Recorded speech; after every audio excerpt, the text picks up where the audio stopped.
Hey guys, this is Northville Tech. In this video, we're going to learn how to change your account password on Santander Consumer USA. If you don't have a Santander Consumer USA account, we will put a link in the description below for you to sign up. But if you already have an account, just open the website, then click Sign In. Now, sign in with your username and password. Once you're signed in, you will see drop-down arrow beside your name located at the top right side of the screen. Click on drop-down arrow.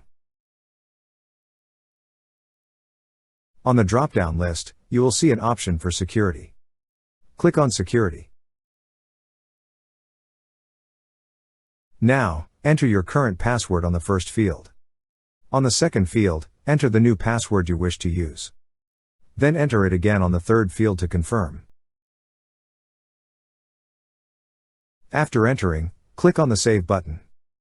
That's how you change your account password on Santander Consumer USA.